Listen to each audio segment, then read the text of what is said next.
Hello everyone, I'm Paul McGuire Grimes. Much like the outfit that's also releasing this week, Netflix's latest release, Windfall, is a small ensemble thriller with a few surprises along the way. It's now streaming and I want to talk about it. This is Paul's trip to the movies.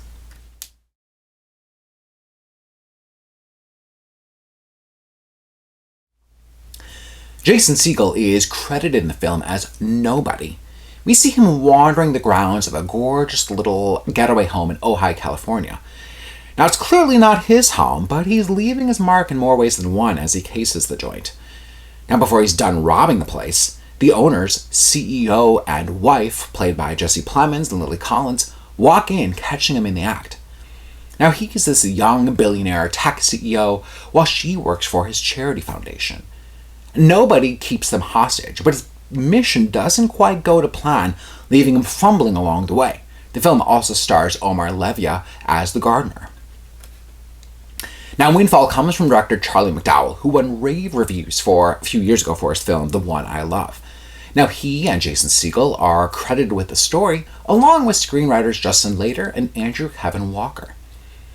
Now, one of the results, I think, of filming during the pandemic has led to these small stories like this that feature a minimal cast and a confined shooting location, much like Netflix's Malcolm and Marie. Now, this leads to this kind of independent style of filmmaking, honing in on the dialogue and the tension between everyone involved. McDowell even happens to be married to Lily Collins. The story is pretty straightforward and takes place over the course of roughly 24 hours. McDowell wants to give this film a kind of Hitchcockian vibe while still setting it in modern-day society. And I'd be curious how this would have played set in the 50s or 60s, or even if it was shot in black and white.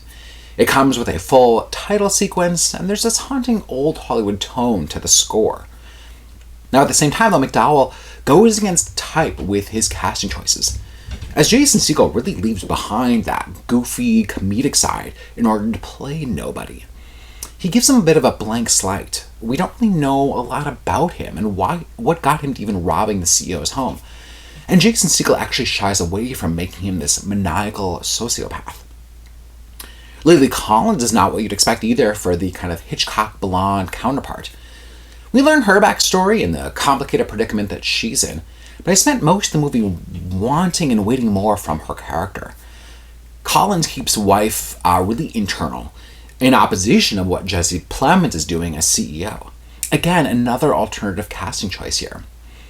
CEO isn't afraid to push buttons and talk back to nobody, kind of biding his time.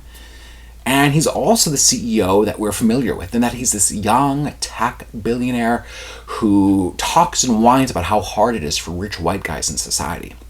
And Jesse Plemons is one of the great character actors working today. Whether it's in supporting roles like Game Night and The Power of the Dog and Jungle Cruise, he's just had this huge career since Friday Night Lights ended. McDowell and his writing team have written in some shocking moments and twists, playing with what we think to be true. And that said, I kept thinking something is missing. Maybe it's a richer story with more fleshed out characters. Maybe it's this mix of tone and setting. This is kind of an experimental low-budget vibe to it, but it really needs a polish.